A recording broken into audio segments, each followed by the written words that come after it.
Igreja Açores, o programa com a atualidade da Diocese para ouvir ao domingo, ao meio-dia, na sua Antena 1 Açores.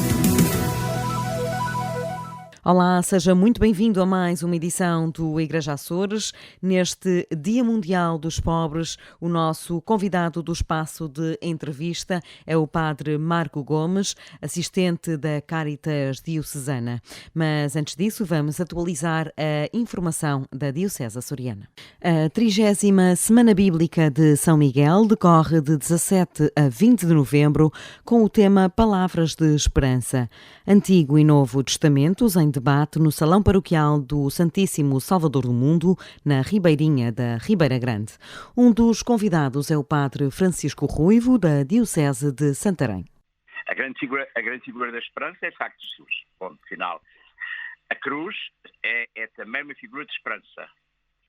E depois temos nos Atos Apóstolos, além dos discursos eclesiais de Pedro, aparece-nos muito também particularmente, que eu irei focar a figura de Santo Estevão, o primeiro mártir da Igreja a ser martirizado e que nos apresenta os Atos dos Apóstolos. Vai ser, sem dúvida, centrado aí. Qualquer dos modos, para chegar aí, parece importante poder fazer um preâmbulo a tudo isso, a todas essas figuras, precisamente pegando algumas figuras de esperança nos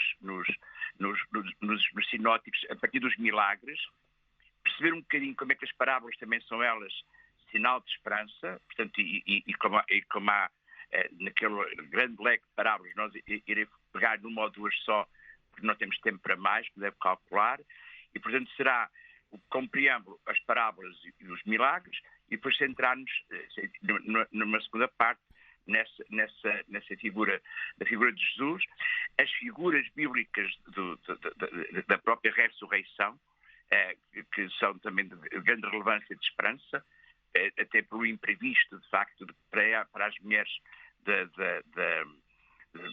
da ressurreição de Jesus, na sua ida ao túmulo. E, portanto, centraremos à volta destas figuras. O Padre Teodoro Medeiros, diretor do Serviço Diocesano da Palavra e Apostolado Bíblico, também será um dos oradores.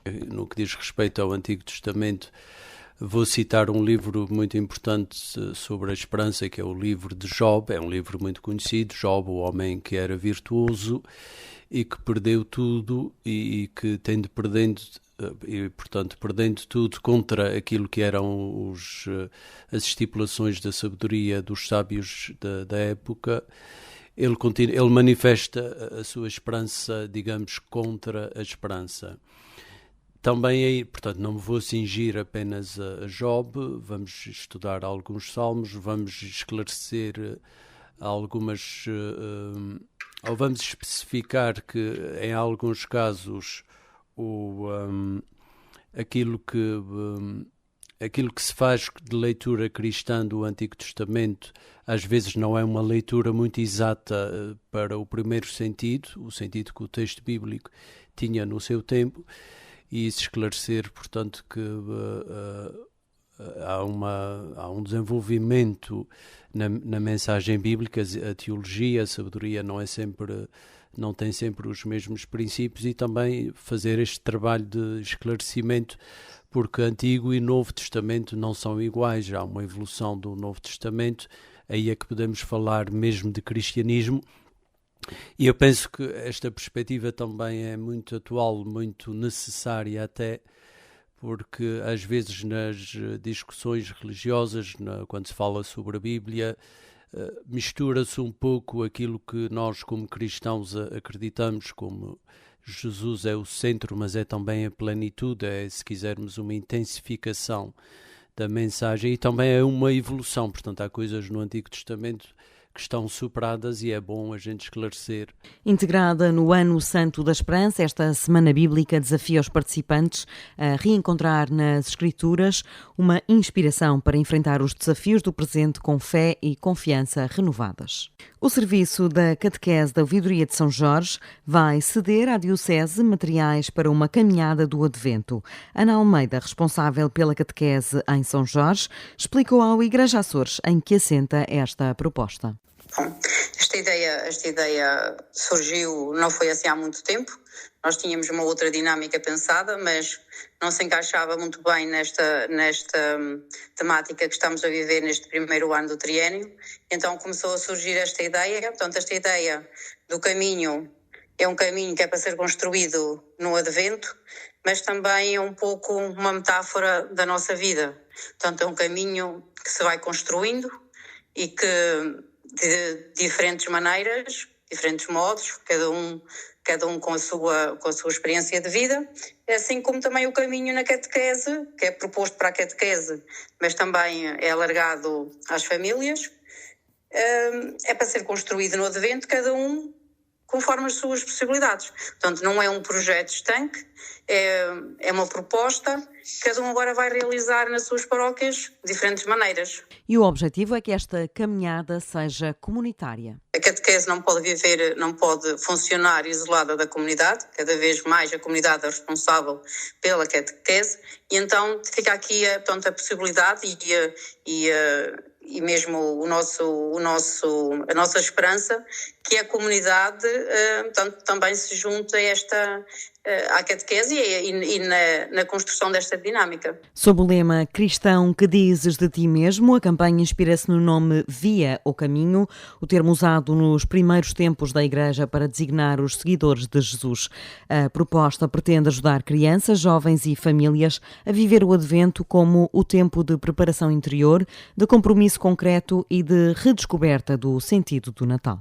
Este fim de semana decorre o Encontro Nacional e Peregrinação Jubilar das equipas de Nossa Senhora em Fátima. Sendo que no dia 15, no sábado de manhã, haverá o acolhimento no Centro Paulo VI e o sábado à tarde haverá uma peregrinação em 3 momentos e etapas, uma peregrinação com equipas mistas, com o movimento em casal, em que inclui o dever de sentar, que é uma das metodologias do próprio movimento. Portanto, realmente vai ser um momento único. No dia 16 de novembro haverá a Eucaristia na Basílica da Santíssima Trindade e mais algumas dinâmicas que irão decorrer no Centro Paulo VI. Relativamente à participação, nós teremos 64 participantes dos Açores, 12 casais do setor Açores Oriental e 19 casais do setor Açores Centro, sendo que irão mais 2 participações individuais, um equipista e um conselheiro espiritual. Susana Rodrigues, responsável pelo movimento das equipas de Nossa Senhora, garante que este ano a expectativa foi ainda mais alta. Sem dúvida que será a esperança, o encontro e a experiência realmente de fazer uma peregrinação jubilar, que não ocorre assim todos os dias, onde será permitido vivenciar desde a obtenção da indulgência, à reconciliação, à Eucaristia. Eu acho que há aqui todo um sentir diferente e por isso a expectativa também é grande em relação aos participantes. Susana Rodrigues deixa ainda a nota positiva de um movimento das equipas de Nossa Senhora que está neste momento a rejuvenescer. A Esperança da Santidade, os Santos de ao pé da porta, foi o título de mais um diálogo no tempo. A conferência teve lugar na Biblioteca Pública e Arquivo Regional João José da Graça, na Horta, e teve como orador Monsenhor António Manuel Saldanha, que deu, aliás, alguns exemplos de santos de ao pé da porta. Na época do Titanic, a sociedade estava muito estruturada, muito dividida e com muito preconceito. E as pessoas que tiveram acesso aos botes salva-vidas eram os ricos, algumas mulheres e crianças. E estava o seu padre. Pois a ele foi-lhe oferecida pelo menos 5 vezes a oportunidade de se salvar. Estas 5 vezes, isso são testemunhas, é dito por testemunhas oculares da época. Mas o curioso é que não só ele recusou aceder aos botes salva-vidas, aqui é que está a grandeza deste homem. Foi padre até o fim. Ele reuniu à volta dele todos os que eram católicos, ou não católicos, mas menos os católicos, confessou todos, enquanto o barco estava a afundar, confessou todos que quiseram ser confessados, E dizem as testemunhas que o viram pela última vez e com elas rezou até o barco se afundar. Isto é que é um exemplo de santidade de porta ao lar. Portanto, este senhor não está canonizado. Provavelmente, eu sou da opinião, e no dicastério não é segredo, posso dizê-lo, no dicastério sempre defendi esta causa e sempre falei com pessoas que são da paróquia onde são ingleses. Ele era inglês. Aliás, ali é o casamento, ali à América, o casamento de um parente ou de um primo, e é um exemplo do que é ser santo. Não é ser herói. Embora tem aqui uns tiques de heroísmo.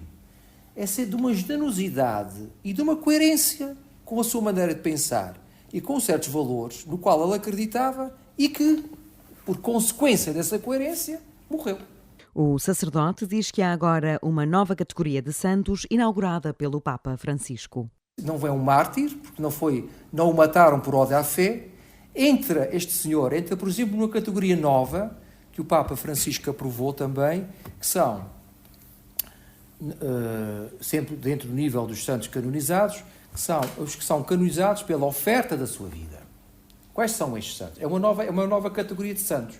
São aqueles que não viveram de uma forma assim muito extraordinária como católicos a sua fé, mas em circunstâncias limites optaram. Fizeram uma opção, conscientes que com essa opção, duas coisas: estariam a ajudar alguém e a oferecer a sua própria vida. Os Diálogos no Tempo são uma iniciativa do Grupo Coordenador do Jubileu para aprofundar a fé cristã e discutir temas como a esperança, a paz e a piedade popular. A Paróquia das Angústias, na Horta, assinalou na tarde desta sexta-feira os 10 anos da morte de Monsenhor Júlio da Rosa. O sacerdote faleceu com 91 anos, vítima de complicações cardíacas, depois de 66 anos de sacerdócio, no ano de 2015. Natural dos Flamengos, nasceu a 24 de maio de 1924 e foi ordenado em 49.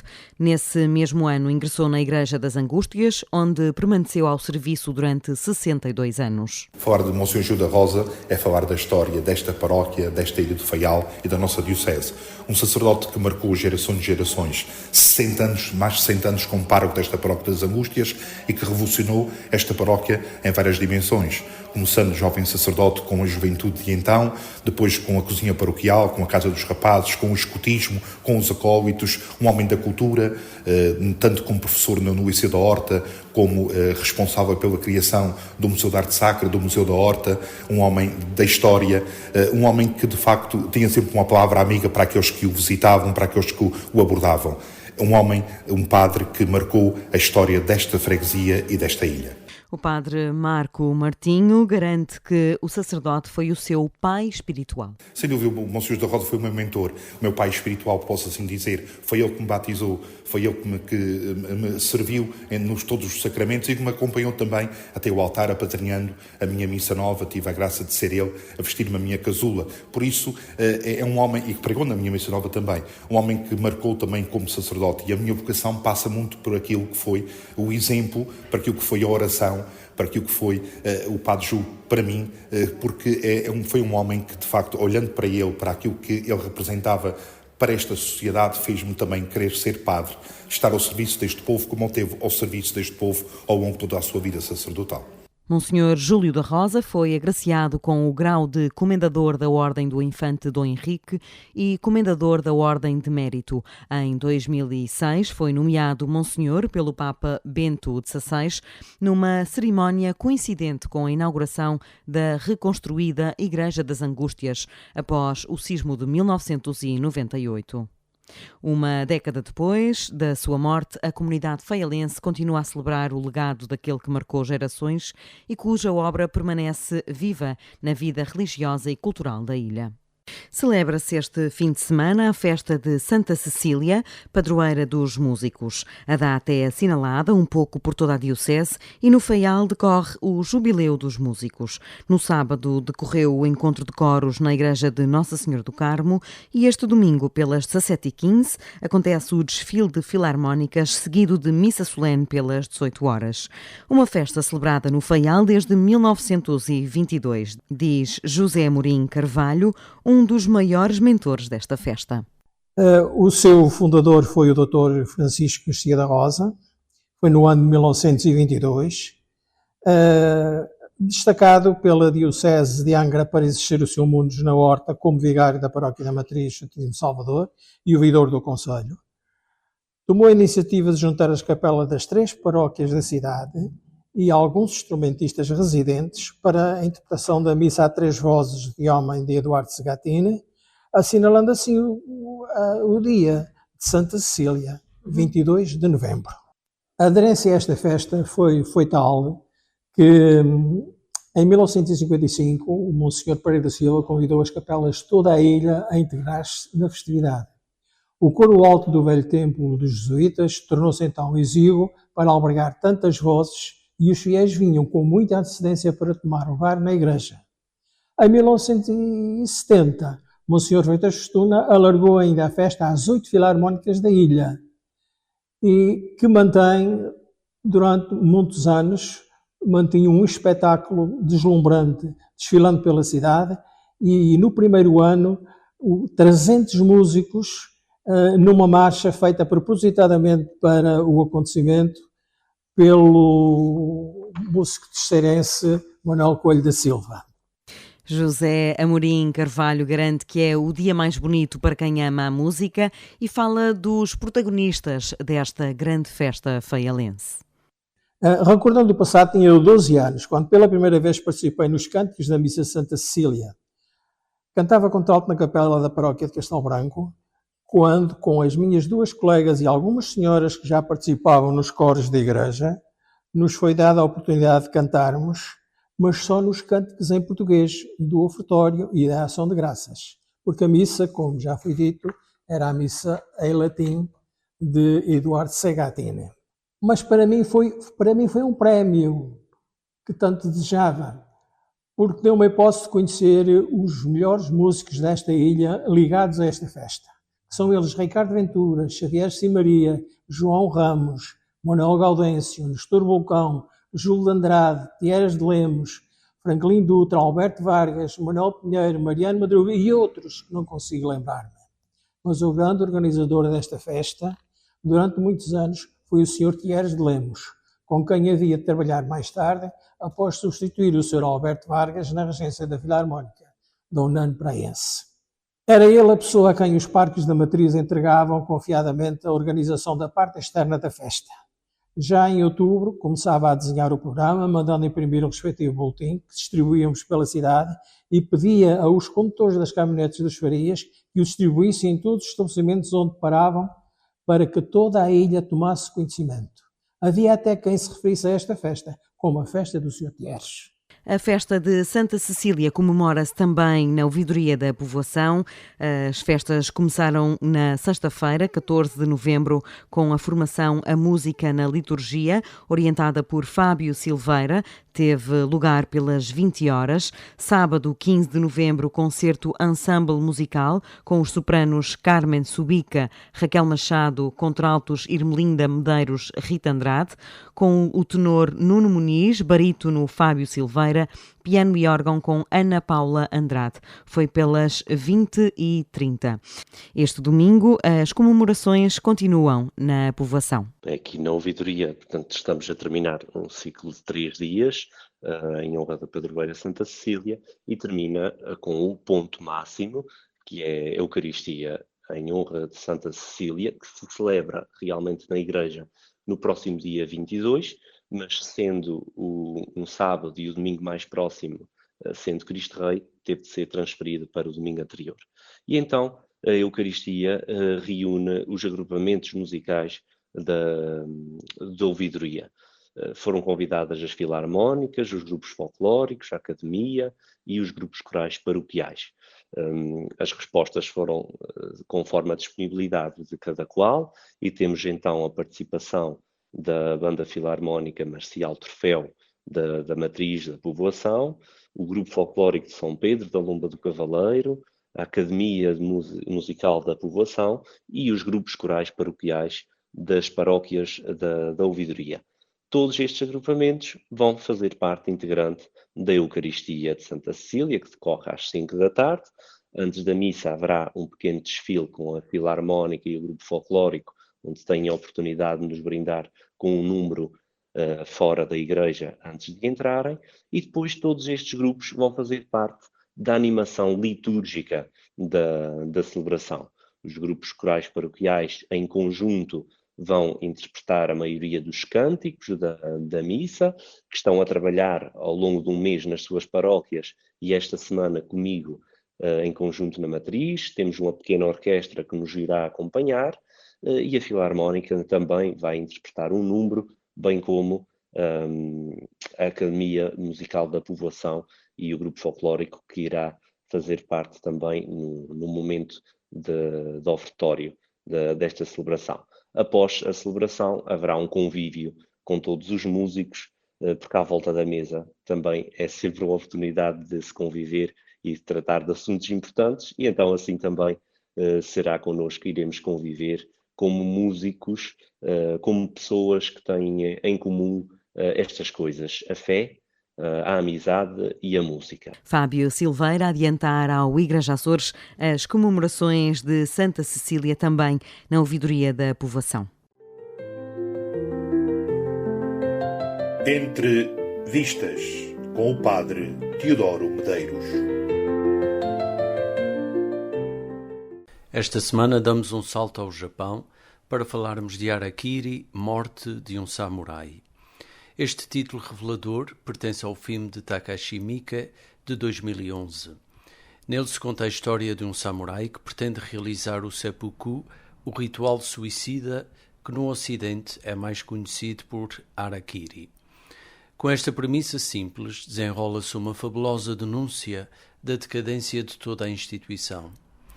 Nada aqui é o que parece, e a bravura deste único indivíduo expõe a hipocrisia de uma importante casa de samurais. O argumento é forte, mas não original, já que este foi realizado em 1962 pelo grande Masaki Kobayashi. Com o título Harakiri, é considerado um dos melhores filmes japoneses do século XX. Os dois filmes podem ser vistos para comparação, mas o primeiro tem uma solenidade incomparável. Harakiri, Morte de um Samurai, é aconselhado a quem aprecia histórias monumentais, mas ricas em humanidade. Bom visionamento, bom domingo e uma boa semana para todos.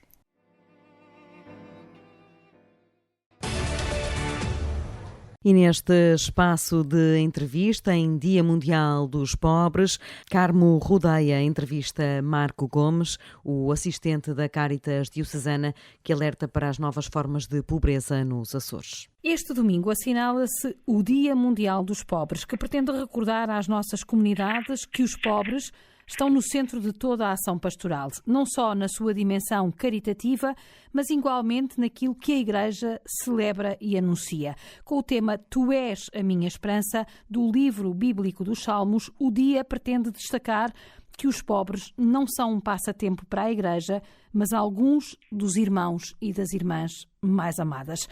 Padre Marco Gomes é o assistente da Cáritas Diocesana. Pergunto-lhe quem são hoje os pobres na Diocese de Angra. Bem, está feito o levantamento sociodemográfico da nossa região autónoma dos Açores. Portanto, temos a caracterização da população, temos a caracterização da pobreza e das desigualdades sociais e exclusão social, temos o levantamento das políticas públicas regionais e a atuação da sociedade civil, temos também elementos de saúde e de educação, e isto permite-nos ter uma visão muito fina acerca desta realidade social complexa. É marcada por desequilíbrios estruturais que afetam de uma forma diferenciada as ilhas do arquipélago.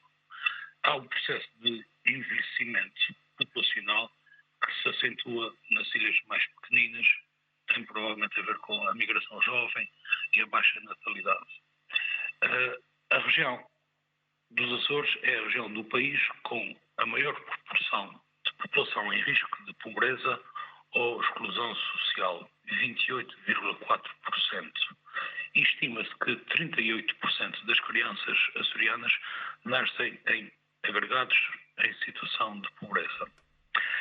A taxa de beneficiários do rendimento social de inserção, RSI, na região é quase o dobro da média nacional. Isto reflete não só a incidência da pobreza, mas também a dificuldade em assegurar trajetos de integração sustentável.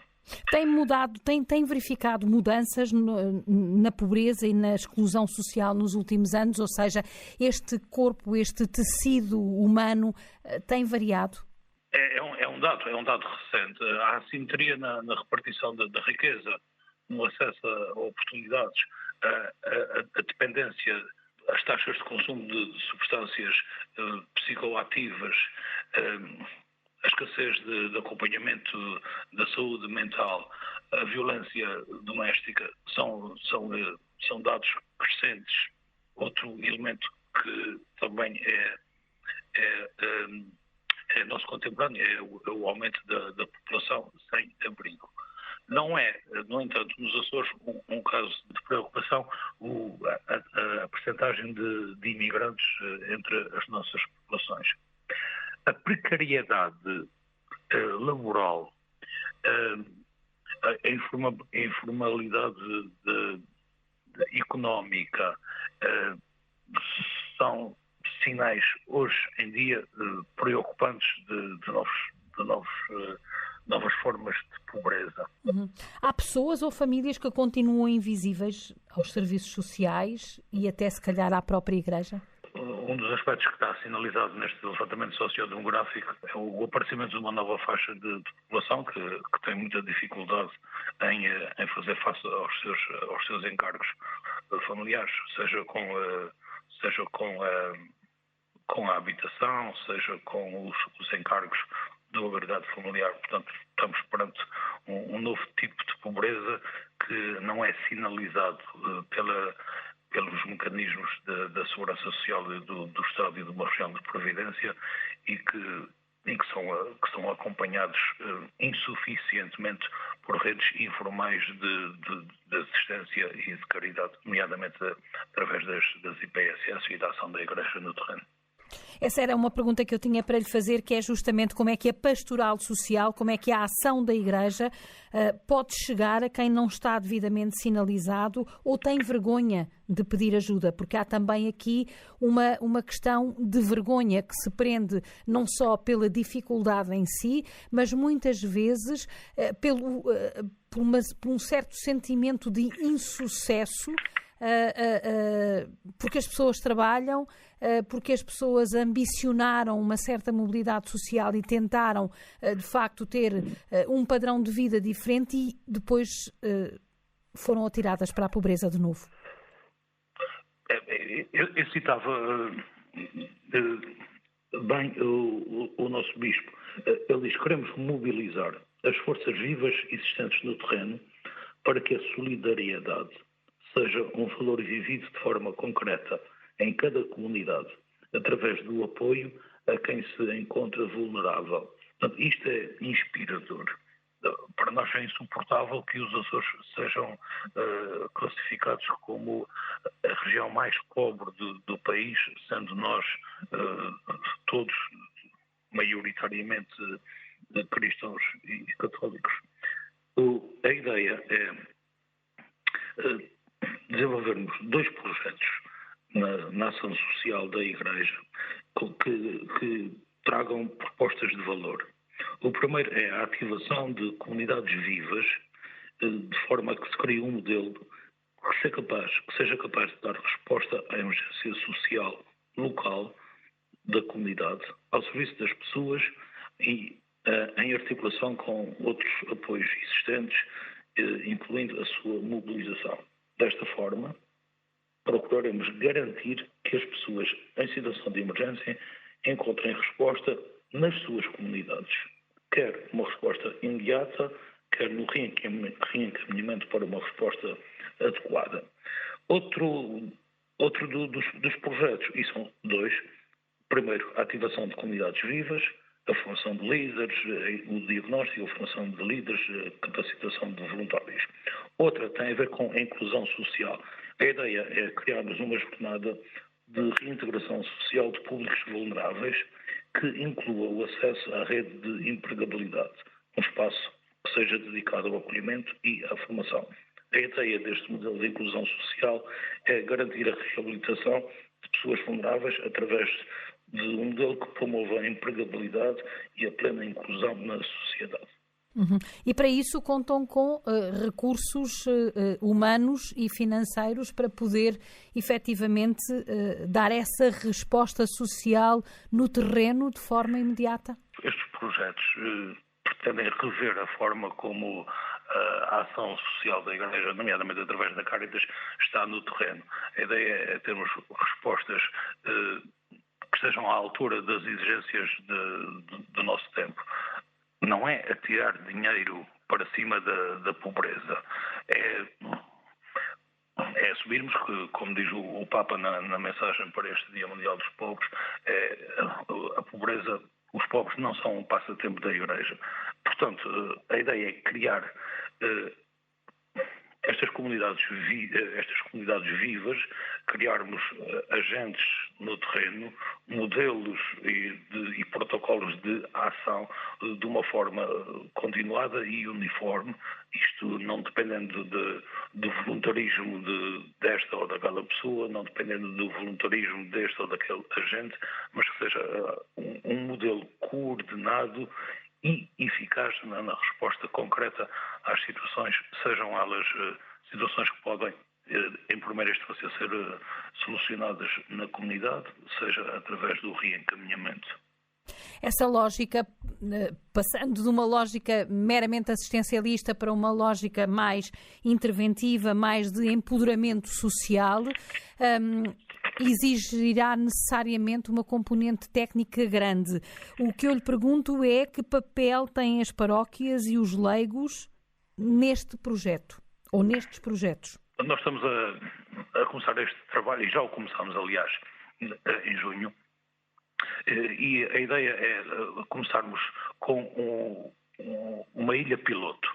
Desenvolvermos na terceira, durante estes 3 anos, este projeto, porque aqui temos a capacidade e o corpo técnico e a rede de membros da Caritas de Ilha. Faz parte também desta equipa toda a Caritas diocesana, que faz parte deste projeto, mas a ideia depois é escalar boas práticas e alargá-las às outras restantes ilhas do arquipélago. Portanto, começarmos, e já começamos no terreno com a Ilha Terceira, porque contamos imediatamente com estruturas de Caritas de ilha, e irmos escalando para o restante arquipélago. A pergunta era não tanto a passagem para outra ilha, mas como é que as paróquias podem ser envolvidas, porque as paróquias já têm de alguma forma uma resposta, muitas vezes de emergência social, ligada muito aos vicentinos, à questão espiritual, mas também à questão material, têm as respostas dos bancos alimentares para a ajuda de emergência.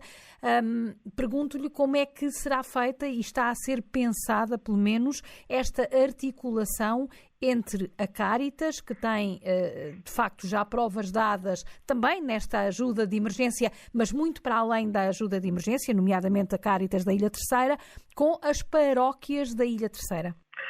A ideia é formar agentes, recrutar novos agentes, dotar esses agentes de bases de ação e de estratégias de ação que façam com que a nossa presença no terreno seja efetiva, mas que não seja apenas assistencialista.